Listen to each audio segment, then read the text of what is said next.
या देशामध्ये पंतप्रधान नरेंद्र मोदी यांचं जे हिंदुत्ववादी सरकार आहे ते अनेकांना खटकत आहे आणि हे सरकार उलथून टाकण्याआधी अनेकांनी खटपटी लटपटी करून पाहिल्या. उमर खालिद त्यातलाच एक होता. गजवाईन हा त्याचा विचार आहे आणि या देशामध्ये शरिया लागू करणं हे त्यांचं अंतिम उद्दिष्ट आहे आणि या उद्दिष्टांना ममदानीचं सुद्धा समर्थन आहे हे उघड झालेलं आहे. ममदानी जेव्हा न्यूयॉर्कचा मेयर झाला तेव्हा अनेकांना आनंद झाला होता. त्याने कुराणवर हात ठेवून आपल्या मेयरपदाची शपथ घेतली. याचं अनेकांना कौतुक वाटलं होतं. परंतु हा ममदानी किती विषारी आहे, या देशातील देशद्रोह्यांना, फुटीरतावाद्यांना त्याचं कसं समर्थन आहे हे या घटनेच्या निमित्ताने पुन्हा एकदा उघड झालेलं आहे.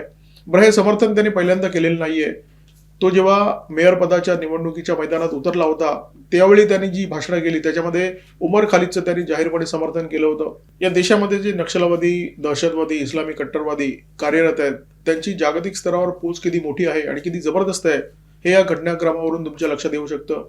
कायद्याचा पाश जेव्हा या लोकांच्या विरोधात आवळला जातो तेव्हा उसास यायला लागतात अमेरिका, ब्रिटन आणि जर्मनीमधून आणि तिथून ओरड सुरू होते की भारतातली लोकशाही आता धोक्यात आलेली आहे. जणू या देशातली नक्षलवादी, दहशतवादी आणि कट्टरवादी हीच या देशातली लोकशाही आहे.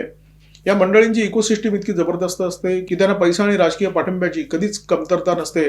म्हणून भारताच्या एका चिलटावर कायद्याची कारवाई सुरू झालेली आहे आणि अमेरिकेमध्ये त्याच्या विरोधात ओरड सुरू झालेली आहे.